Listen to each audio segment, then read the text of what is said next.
Welcome to the latest MQ Open Mind podcast. And Craig and I are delighted today to welcome Claire Eastham. And Claire is going to talk to us about hopefully some of the work she's been doing as an MQ ambassador, but also her journey, your journey in mental health, and obviously best-selling author, 2 books. So we're looking forward to hearing about that journey and the book writing process, as well as maybe what your sort of insights are in terms of what you would like to see done in terms of mental health research, in particular with regard to social anxiety and maybe panic disorder. So welcome, first of all, on behalf of Craig and I. So welcome, Claire. Thanks for joining us. Oh, thanks for having us. No problem. Oh, welcome in. And so where are you doing? Are you in Manchester at the minute? Manchester, yeah. Manchester is home. Bank holiday. So we've got obviously Manchester, Glasgow, and London. So we've got that part of the British Isles covered, certainly. Which is good. So no, Claire, so just maybe to sort of start our conversation, tell us a bit about your interest in or experiences of mental health, maybe, and how you got involved in MQ. Maybe start with that, maybe. Sure. How I became interested in mental health in general is because I went mad. I went completely bonkers. I always knew that I was a bit of a sensitive kid, but it wasn't until I was 24 and had my first sort of breakdown that I became interested in it, almost because I had to. Yeah. I was sort of really shocked about how the lack of not just, treatment, but support and education. It really horrified me. So on top of being very, very poorly, I was having what I now know are panic attacks. I didn't know that at the time. I didn't know what they were back in, it would have been 2011. There just wasn't as much information, and the information that was available was sort of littered with medical jargon that I didn't understand, or really bleak stories, from sort of like Reddit or something, about people saying, I've not left the house, this has ruined my life. And people don't go back and update those kind of things. So you kind of read them and think, this is going to be me. Yeah, you for life type thing. Yeah. So I got involved in it because I was like, right, I'm going to start researching it myself and trying to decode it. And thought if I at least understand it, it makes it less scary. Like I always use the analogy of, if you didn't tell a girl about, her menstrual cycle, and one day she pulls down her knickers and there's blood, you are going to think you're dying. It's absolutely terrifying. So it's similar for me with mental health, and that's what I've kind of made a bit of a quest of mine for the last decade. Yeah. No, and so just so I'm clear, so was that, what did you say, in your mid-20s that obviously that's, my God, what's happening here, going on, and we can come back to your blog in a minute and what led to that, because you have a great blog. So in your teenage years, any mental health challenges at all? Or because I think I saw some YouTube video of you from a couple of years ago as you smile. For those who are listening to this, Claire smiling, going. But in the YouTube video, I think you talked about some your experiences at school, I think. Yeah, absolutely. Now I look back and you want to cringe almost, because it's textbook social anxiety, like textbook. And ADHD, I think, in a lot of ways, but it just wasn't a thing, especially where I'm from. I'm from Bolton. So, it just wasn't a thing, mental awareness. So everyone just thought I was incredibly shy. Right. And awkward and a bit weird. And when you've got lots of friends, people think, well, there's nothing wrong with her. She's fine. She's just a bit shy. Whereas on the inside, I sort of knew that this is agony for me. Like, interacting with people on a daily basis is such hard work. And did you try to talk to others about that, how you're feeling, or how did that go? How did that work? Yeah. I mean, I spoke to my mum about it a lot, who was incredibly sympathetic, but you get put down to puberty as well. Well, so you think you'll grow out of it. Yeah. And I suppose puberty is such a challenging time for many. And so you can sort of see, as a father of 2 teenagers, I could certainly see, I understand that entirely in terms of the real, when there's that, when the huge change in emotional development, as well as psychological development, as well as physical development, it really is a challenging time. So at school then you were feeling having, obviously, I can't remember what you said in terms of feeling awful inside, but real torment. So was there any support at school or? No, and that's not. How old am I now? I'm 35. So, I mean, things have changed so much. You know, a lot of my friends are teachers, and it just makes me cry. And like, I'm so glad to know that there's that kind of support and recognition now. But no, not for me, not at all. It was, right, well, if you can't stand up in front of the class and read out this, then there's something wrong with you. I know, I mean, it's incredible when you think back to that. And hopefully, I mean, I think that is less likely to happen, but probably still does happen in some schools, is not recognizing social anxiety or whatever the challenges might be of speaking in public or whatever the anxiety is linked to. So then fast forward, you were at school, so that was your teenage years, and then between the teenage years and your the mid-20s, so that had you seen your GP, or had you had support or treatment or anything? Nothing really. I mean, at university, I found this amazing thing called alcohol. Magic. It was, and it was sort of, I don't know, by the time I went to college and university, it almost did go away a little bit because those environments were just more comfortable for me. Like, nobody's going to put me on the spot anymore. No one's going to force me to do group work, or I could just, especially at university, you go to your lectures, you do your work. Nobody cares almost. You're in charge of your own life. So. And was that easier then? Much easier. Yeah. I think a lot of it was just changing the environment. Like, it just didn't work for me, school. And the same way, I've made this link in therapy, not work itself, but a work environment, like an office like that. It's very similar to school in terms of, the regimented, you have to be here at this time, you leave at this time. You have to go into meetings and you have to speak. You have to be involved in this. And this, like, it is quite similar. So I always wonder, like, oh, is that a connection there, really? I think you're right. I think that's a clear connection to make.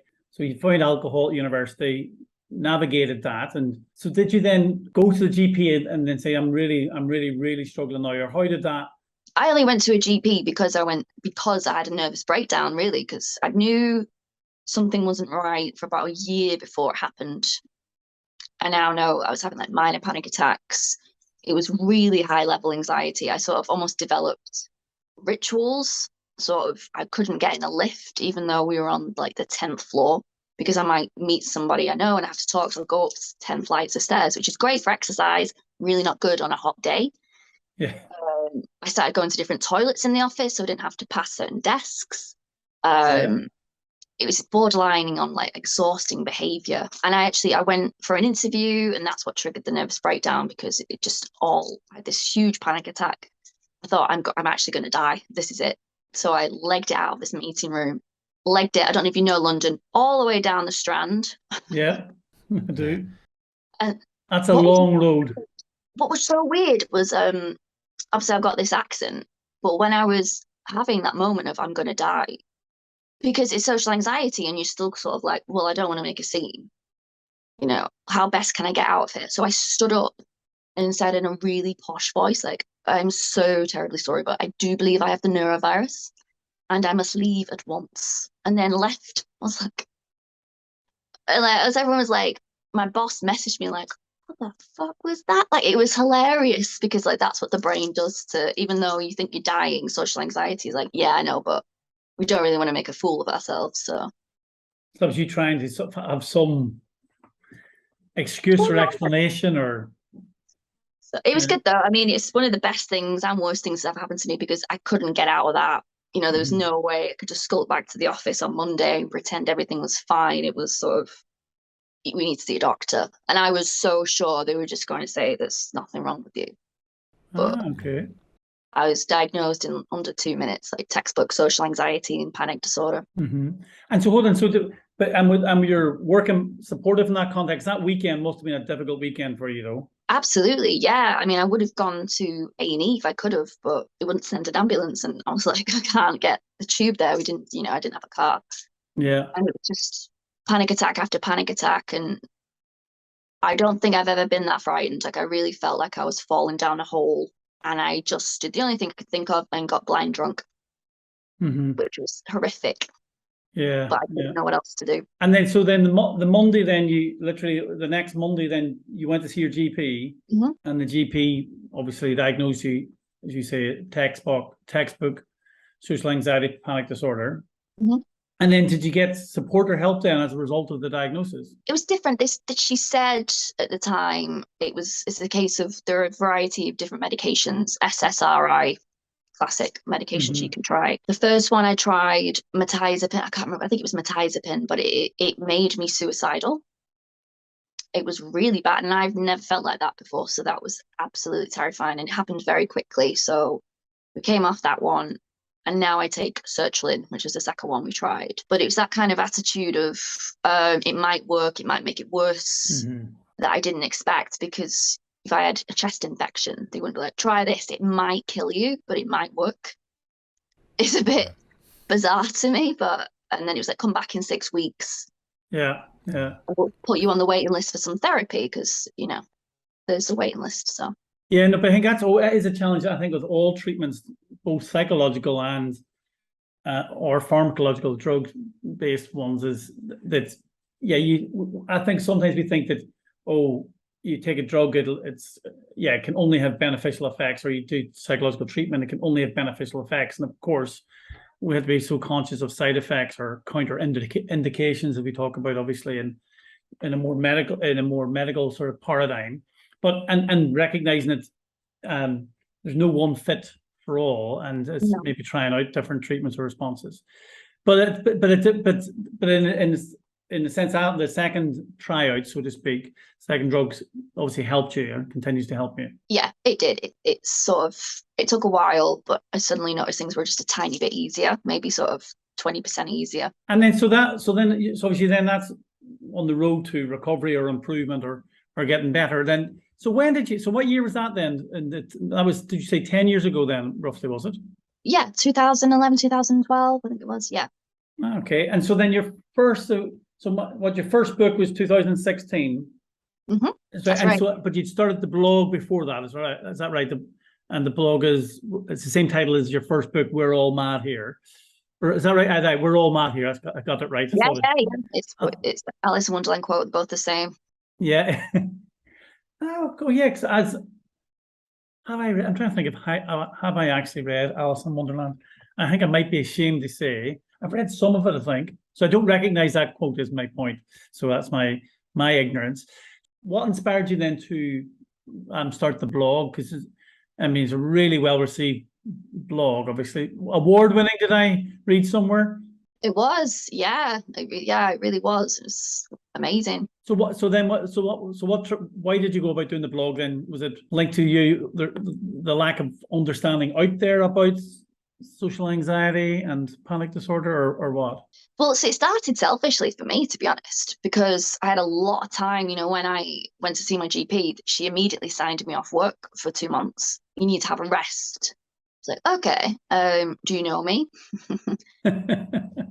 And you just told me I've got this, anxious condition. Like I can try, but if my mind's left to its own devices, I kind of spiraled, and I just felt so hopeless, sort of just lying around and not understanding what was happening to me. So I figured maybe I could take control of it a little bit by treating it a bit like a research project. Yeah.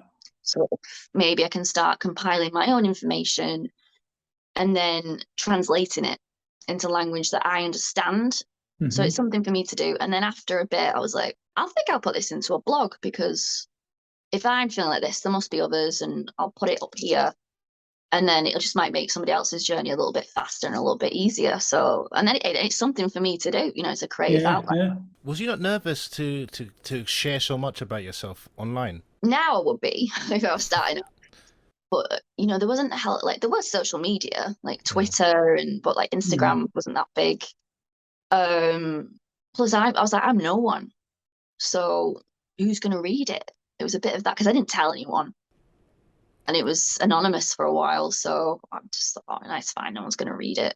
And then you fast forward a couple of years, and you're like, Mum will say, "Is that really what's going on?" And I'm like, "Oops, yeah."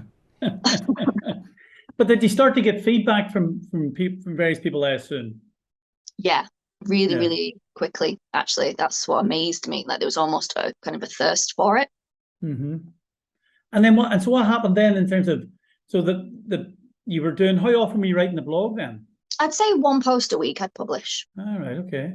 So we started this by asking how you got involved in MQ. We'll get back to that. We'll get there eventually.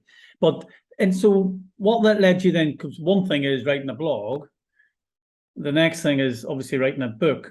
So what's the process by which the book came about? Your first book. The first book was so different to the second because a publisher got in touch with me because the blog was getting a lot of media attention, which was amazing, you know. Mm-hmm. And it was after a piece in The Guardian, I think a publisher got in contact with me and said, would you be interested in turning this into a book? We think there's about 50% of a book here, and if you can sort of expand on that. So I was delighted, like, absolutely. Yeah, absolutely, indeed. And so that, I mean, because that's not an email you expect to receive. No, and I'd worked in publishing, so I know how hard it is. You know, I used to work at a huge publisher, so Yeah. I know how hard it is. So when you get an email like that, you're like, really? Oh my God, my ego. That would certainly help. That would certainly help anyone's ego. So then you agreed to that, and then Yeah. how long? So then, how long did it take to get from that email to getting the book out? Then I'd say about a year. oh, yeah, okay. Mm-hmm. And then obviously there's some stat I've read somewhere that the first run of the book, of the publication run, whatever, sold out in 5 days or something. Yeah.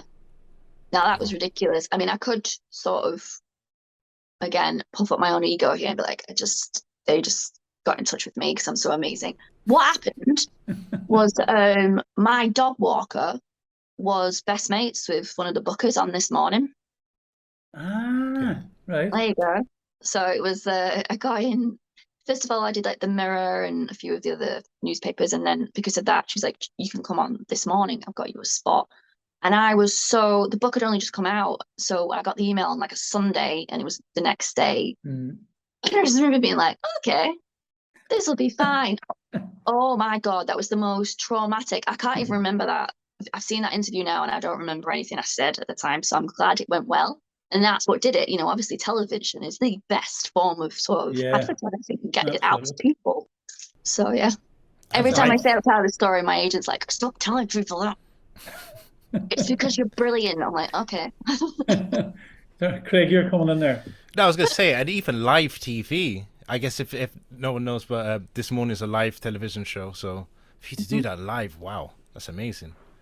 Yeah, someone with social anxiety on live television. I was like, irony. No, but I mean, that's amazing. But it also highlights, I think there's so many cases of serendipity, and that was just very serendipitous that it just so happened.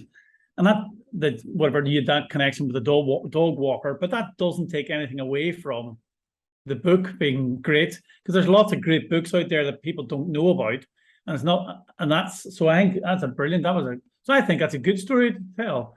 I'll understand why your agent was less keen on you on for telling that story. So, okay, so that did obviously incredibly well, and I assume you got a lot of correspondence because it really works as a self-help book, helping others feel that they're not alone and that their experiences or other people experience those things. So you must have had loads of correspondence from various people on social media and elsewhere.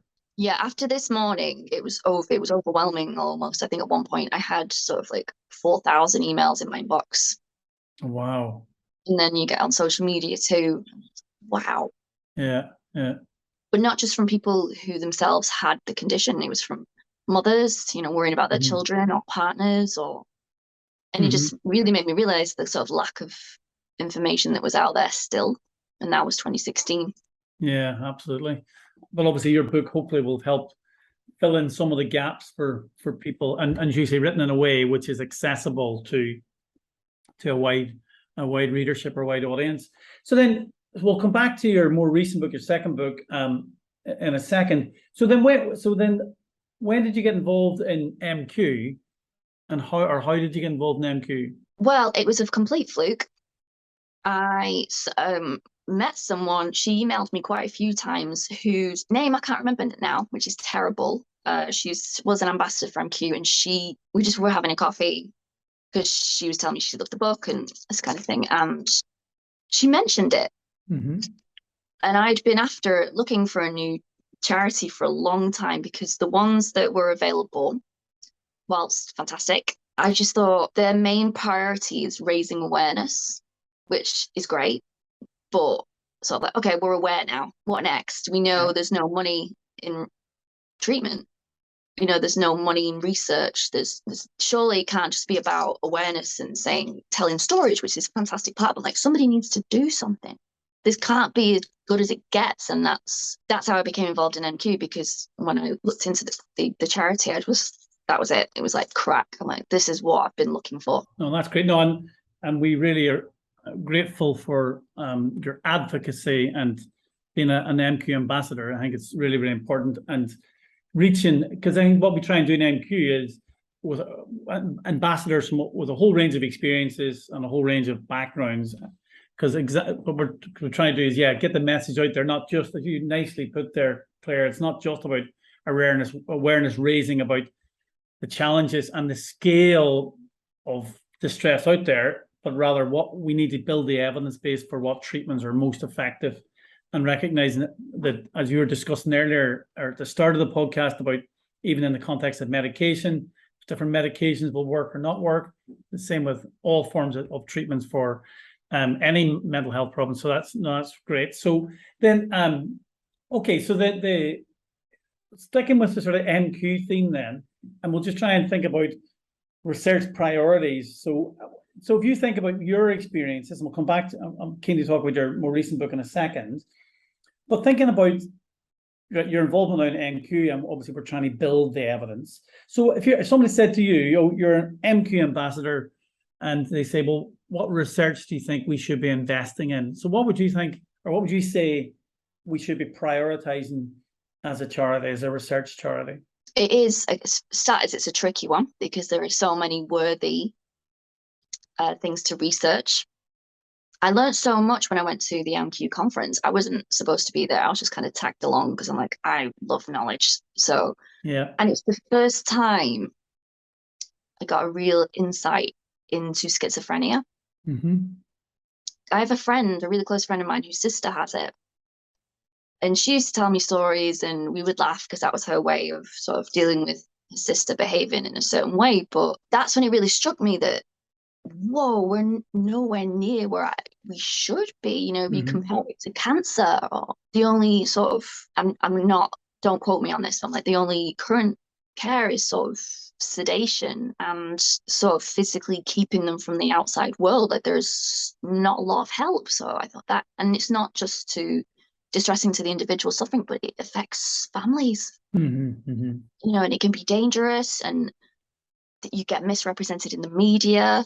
I think that one's that's a really important one. Yeah, because I think it also highlights another issue, is that even if we think about awareness raising, never mind treatment, there's been huge progress, certainly in awareness raising and anti-stigma campaigns and destigmatization of things like anxiety and depression. But maybe schizophrenia or psychosis and bipolar disorder, I mean, there's some progress made, but I think you're right in terms of treatments. These are real areas we need more evidence. Now, thankfully, even in the last 4 or 5 years, I think there has been more focus in trying to develop novel treatments or new ways of reaching and supporting people with schizophrenia or psychosis. So I think that's a great one to raise. And but I still think we still have a long way to go in terms of, as Craig and I often say in this podcast now, for parity of esteem. There still is no equality. And the big concern now moving forward with the cost of living crisis is those who are already vulnerable. Because we know, for example, during the pandemic, people who had pre-existing mental health problems were much more adversely affected by the pandemic than those without. And my concern is moving forward, that's going to get even worse. especially with those with severe and enduring mental health problems like schizophrenia or psychosis. So, no, great one indeed. But then bringing it back to you, Claire, in terms of your own experiences, and then we'll go on to the second book. So how do you manage your sort of mental health now in terms of what works for you when you're starting to feel overwhelmed or distressed? A big one for me, I know there's a lot of, things like meditation and mindfulness and lots of things like that are great, fantastic, and I do deploy them, but I'm really founded in knowledge and education. Mm-hmm. If I understand what's happening to me, then I can sort of look back and think, it's that again. It's happened before. This might feel new and scary and violent, but it's not. That's what's happened. So think about what helped before. Mm-hmm. And that might be, you're going to have to take some time out. Obviously, things like breathing exercises. For me, it's a lot of talk. Tell someone, let's get it out of your head, because it's been squatting in there for a long time. So Mm-hmm. it might be writing, it might be talking to someone, but it's like, get this out, because otherwise it'll make camp. Or what make camp? I like that. That's a good expression. So is that a North of England expression? Could be. Make camp. I don't. Maybe that's just my sheltered life in Ireland and Glasgow, perhaps. But I like it.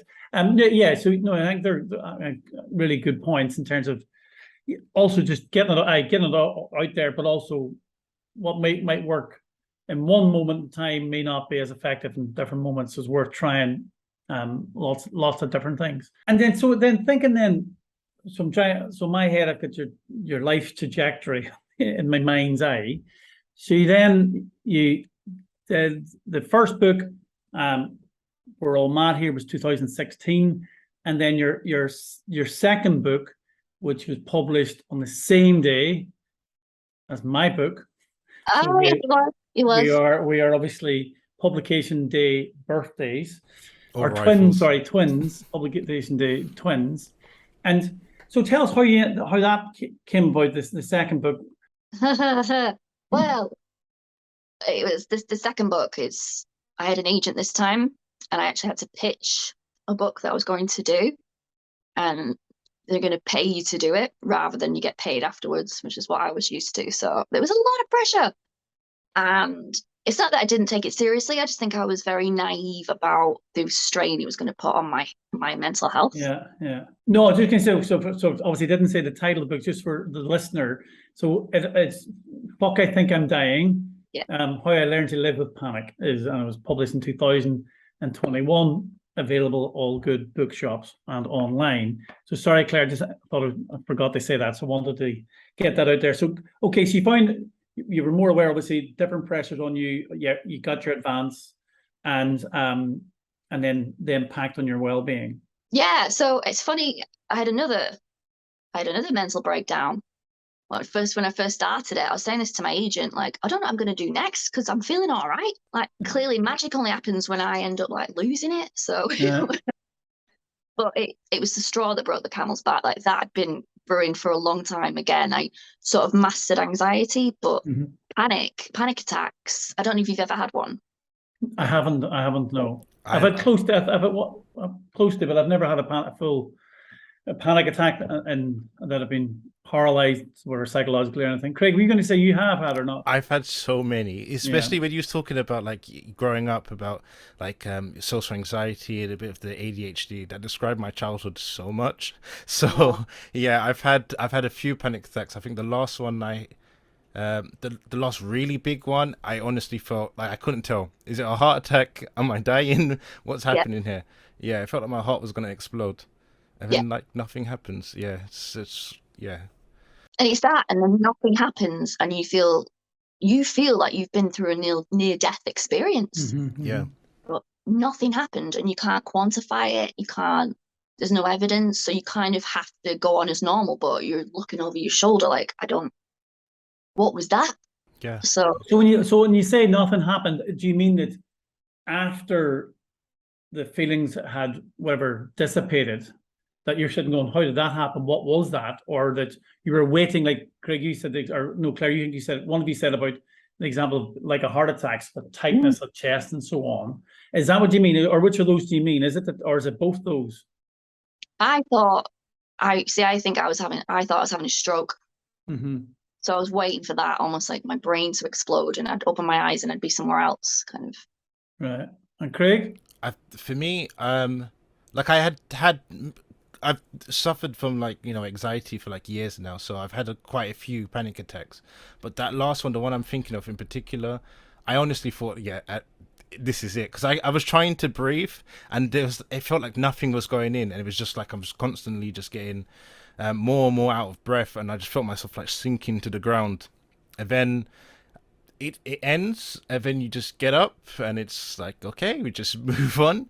And yeah, it's not that I'm expecting I want something else to happen afterwards, like I get a prize at the end of it, but it's just like, oh, okay, that was something. It just doesn't feel that you can be suitably comforted because nothing happened, where you're like, that was absolutely horrendous, but I don't really know how to convey that to anybody else. They just think like, because they don't know. Yeah. So I figured out, I knew I was going to write about panic attacks.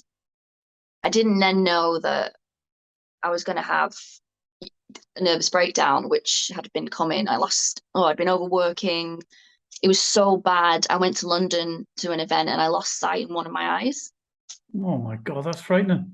And I'd had a migraine for a week. I was vomiting. What's really bizarre now is like, why didn't you do anything? I was like, I don't know. I just. Yeah.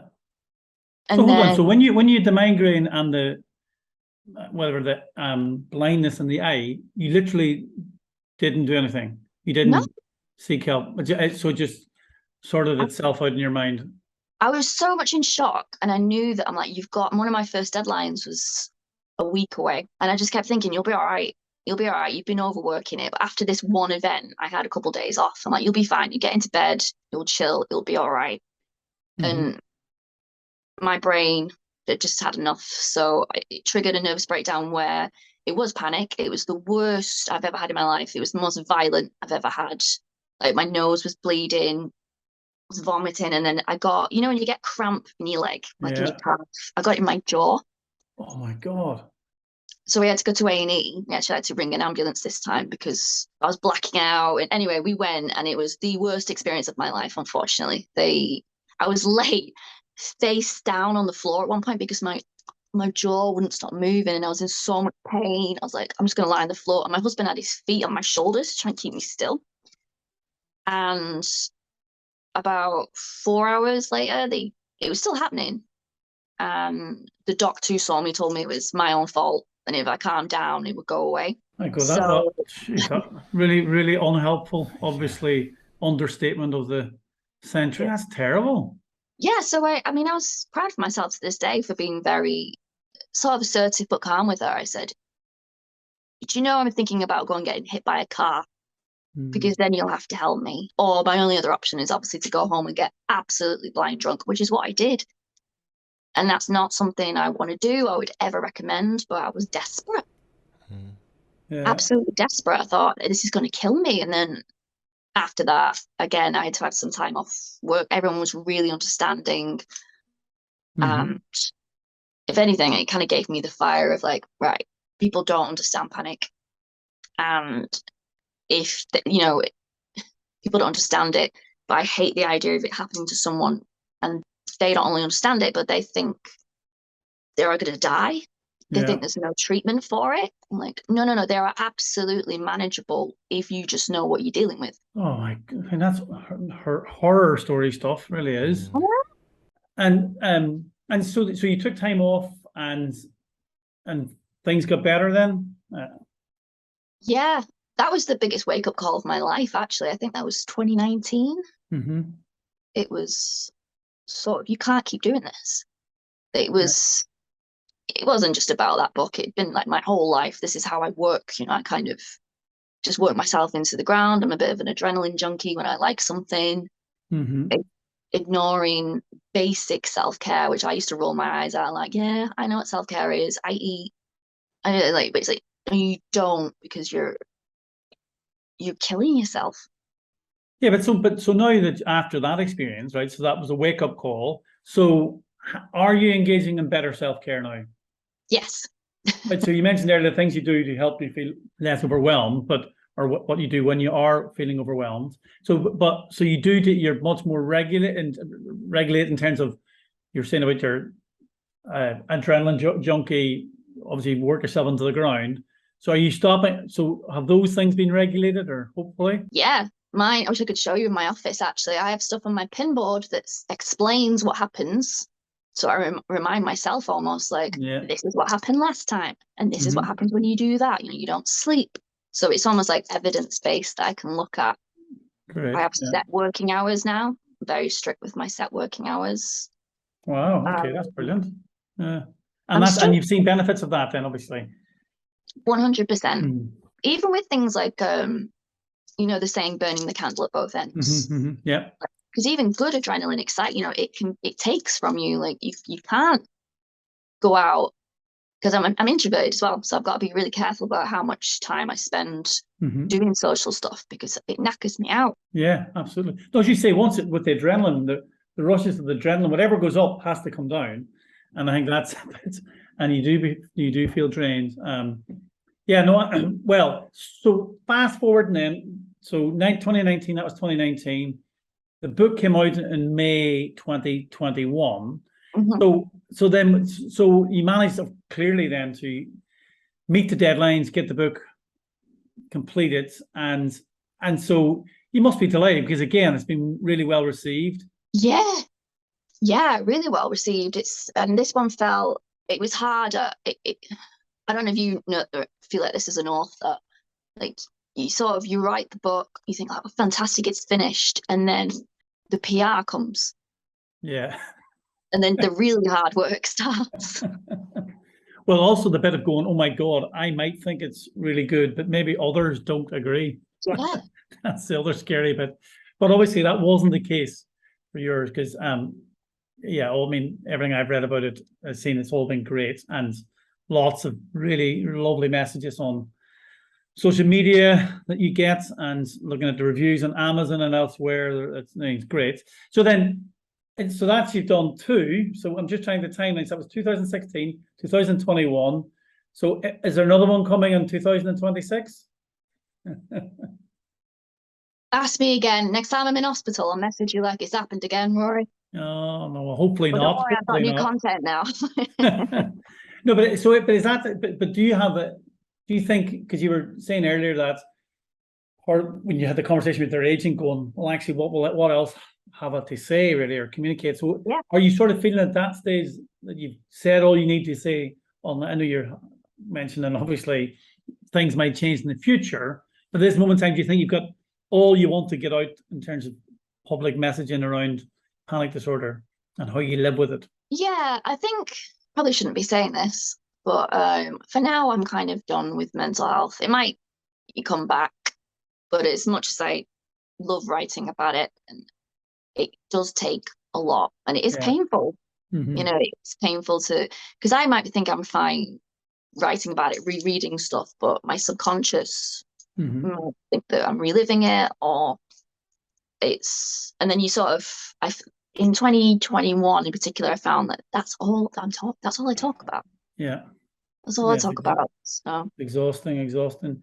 But maybe it's a wee bit unfair, but if for somebody who hasn't read your latest book, what would you say, and this sounds like a PR thing, but what would be the three key messages you think you've tried to make or convey from the book? First of all, it's completely fine to be terrified. I know the feeling is so validated. It is scary. It's not because you're weak or like not mentally strong or anything like that. Like, no, this has happened to you in the same way that, you might get a headache or a stomach bug. Like, something's just, there's been a bit of crosswires, a bit of miscommunication in the brain. So you're absolutely valid in feeling frightened and uncertain. Like, please accept that. Second of all, it's totally manageable. Like, one of the things panic manages to do is a great trick. It convinces you that this is it, and there is no help, and the only way you can deal with it is to put yourself in a situation where you might never have panic attacks again. That's how people become agoraphobic to a certain extent, or they can't do certain activities anymore because of panic. It takes so much territory. Yeah. So we won't let that happen. There are absolutely things you can do. That's a really optimistic message, obviously, or messages. I think so, because I was so the other way when I was going through it. I was like, well, this is my life over. And I felt like that for a long time. So now I understand everything there is to know about it. I'm like, oh, no, this is totally manageable. But the third one would be just be patient with yourself. Like, it's not an overnight fix, and don't give up if after, a couple of weeks, you're like, well, this isn't working. You're like, it's a bit like a resetting a bone. Brain has to unlearn and relearn new things. So keep with it. Yeah, there are 3 brilliant messages. And I think the patience one, I think, is such an important one, because I think in the fast pace of life that we live in now, we want results immediately and instant gratification. Yeah, and instant results. So and that's just not the case. So I think it's really, really, really, really important. Just moving it on, we have 2 or 3 more questions, Claire, if that's okay. And then if there's anything then you would like us that we didn't get a chance to talk about, just let us know. So again, what do you think are the most common misunderstandings around social anxiety and mental disorder? The most common one for social anxiety is that the person is shy. Yeah. It's just shyness. And, with a bit of tough love for making yourself do things, you can overcome it. And you think, well, that's wrong. All you're going to do, especially if it's a kid, all you're going to do is traumatize them and make them shy away from this for the rest of their lives. Yeah. Always social anxious people that were rude are kind of, well, she's not talking to me. Does she think she is? Yeah. Like, trust me, I'm trying. I just can't meet you in the eye at the moment. Just give me 5 minutes. Like, it still happens now. I'll be like, I'll arrive at a party or an event or something, and I'll be like, just give me 5 minutes. And I'll ground, and it'll be all right. At the moment, I'm just like, and I know no one's looking at me. It's not how it works. It's infuriating when people try and comfort people with social anxiety by saying, no one's looking at you, it's fine. And you think, we know that. It's our own heads that's, going into overdrive. So I'm like, if I get just some time to calm down a bit, then I can do it. But with panic, the most common misconceptions with panic can be, I've been smacked before as an adult, like, calm down. Like, you're being dramatic, you're being ridiculous, stop it. Because it frightens people. I think if you're crying hysterically and there's nothing seemingly wrong, people react by behaving like that, like, stop it immediately. Another one is, what happened to me in A&E? It's your own fault. Yeah. You need to calm down. I'm like, genius. Are you going to tell someone who's broke the leg to be like, do you know what, you just need to not have a broken leg? Yeah, just tell them to walk it off. Yeah. Yeah. Yeah, no, it is awful. We still, like, we can sort of half of a joke about it, but it's not funny at all about why it isn't taken as seriously as physical health problems. And given that we know, obviously, the outcomes, sadly, for too many are I'm very lucky. I'm very lucky that I have a supportive partner and family. That's something I never ever take for granted, but that doctor, when she said that to me, she didn't know that. Yeah. I could have been going home alone and decided I couldn't cope anymore. Or I might have done what I said and, walked into oncoming traffic. It's a kind of... Yeah. Thankfully you didn't. Obviously. No, okay, so then the last question, then we've got the sort of two like questions we like to sort of end with, which are a wee bit different. But on that, what we see, we had the question about your aspirations, about sort of key research priorities. But what about, you're thinking about the image of mental health research moving forward. What would you think would be our biggest goal or aspiration? Mental health research going forward? Yeah, so in terms of either messages for the public or for scientists or for the policymakers, whoever it may be. Okay. Can we have lots of money, please? I like that answer. Yeah. It's simplistic. You'll know this more than me, Rory, but suicide is still the biggest killer of men, isn't it? Is it in the age of 50 or is it 40? Yeah. Both those ages, I think. Depends which statistics you look at, but the key thing is, it's the leading or second leading cause of death. It's awful. So not cancer, not diabetes, not even smoking. It's people being so poorly that they decide taking their own lives is their only option. Yeah. which is unacceptable, and it should be imperative that there is as much funding given to research as possible, so we can sort of not necessarily get to the root of this problem, but find ways that, you know, you can at least make life a bit easier, or understand, or earlier signs. Like, it's such a complex issue, but when you hear a statistic like that, I'm like, I don't really know what more, you know, the powers that be need to hear before they act when you hear something like that. So yeah, well, no, absolutely, no. Thanks for raising that, because it's such, I mean, obviously such an important issue, the needless loss of countless numbers of lives. So no, thanks for that, Claire. Okay, so Claire, two last questions, just slightly different from the ones that preceded. So the first one then is, I think you said this earlier in the podcast that you're 35 now. So reflecting on your 35 years, what advice would you give your 16-year-old self? You're doing it all wrong. No. 16-year-old me now, I mean, I know they say in life what doesn't kill you makes you stronger, and I do believe that to an extent, but I think young Claire definitely went through the mill a bit from things that didn't need to happen. I think I would tell her to start writing it down, how she's feeling. Mm-hmm. It's like, no, this is valid. I know that unfortunately people don't necessarily understand, so you're not getting what you need, but let's start writing it down, because that's one way of getting it out of your head. Also, your GCSEs are not as important as you think they are. Don't worry. I lost sleep over that. I'm like, if you don't get like all these grades, because that's what the teachers told me, you know, I'll end up in prison or something. Like, that's anxiety talking. Like, let's just get enough to get into you. Like, you don't always have to be the best at something. You don't have to be perfect. Like, your academic career is not going to define you. It's going to make you ill.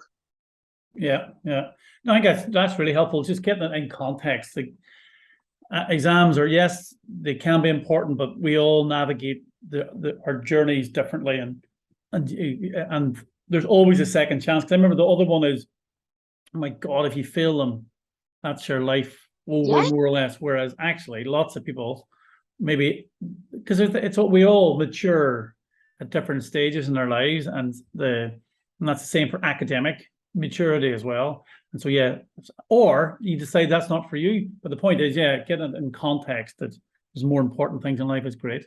Okay, so then the last question, and then we will let you go on your way, Claire, is, so thinking about anybody living or dead, famous or not famous, who you would most like to have a dinner or a coffee with, and why? Mine might be a bit out there. I don't know if you'll have heard of this person, but she's called Frances Farmer, and she was a 1950s actress who was, for want of a better word, put in an asylum. Oh, where was she from? In the UK? No, it's hang on a minute. I think San Francisco, America. Okay, I'm quickly Googling. Sorry, go on ahead. Kurt Cobain, Nirvana, he wrote a song about it. Frances Farmer will have a revenge on San Francisco, I think it is. But oh yeah, just found her. Yeah. So why would you so like to have coffee with her? Well, I found her autobiography in like a charity shop about 10 years ago, and I was reading it, and I was like, this has got to be fiction. Like, her life, because she now understand like there are obvious signs of some kind of mental disorder, and she dealt with it with alcoholism, but she eventually got incarcerated because she decided she didn't want to be famous anymore. She didn't want to be an actress, and they decided to not want to be famous, you must be insane. So they locked her up for, I think it was the better part of 5 years. Wow. Yeah, I'm just looking at that here. Yeah, on obviously Wikipedia has come to my rescue. Not a really famous story. So that just in terms of the context, so she was born in. So this is, yeah. So she was born in 1913, I think, and 1913, and died 1970 at age 56.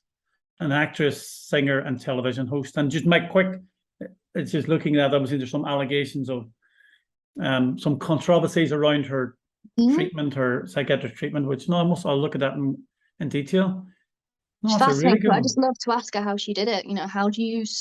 Because she did write a lot about, for now I recognize as mindfulness or distraction techniques. You know, when she had really extensive like hydrotherapy, they used to put her in ice baths so bad that she almost bit off her lip because it was that cold. Wow, But right. it's like, how do you stay you? How do you stay sane? So she'd be like things like reciting nursery rhymes, reciting poems, trying to think everywhere she'd been. And it's like, how do you keep your mind on your side? And I just think her story is incredible. Yeah. It's like being unbelievable. So Well, no, that's something. Oh, thanks. That's a great suggestion. And one I mean, it looks fascinating story.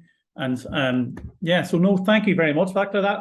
You're right, that might have been out there, but I think a great suggestion, a really great suggestion. So that's us.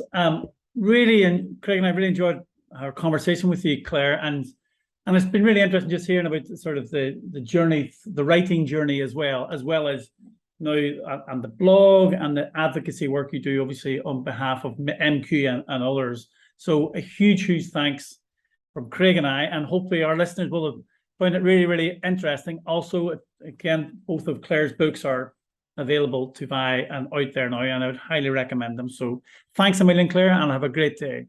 oh, thank you so much. Thanks.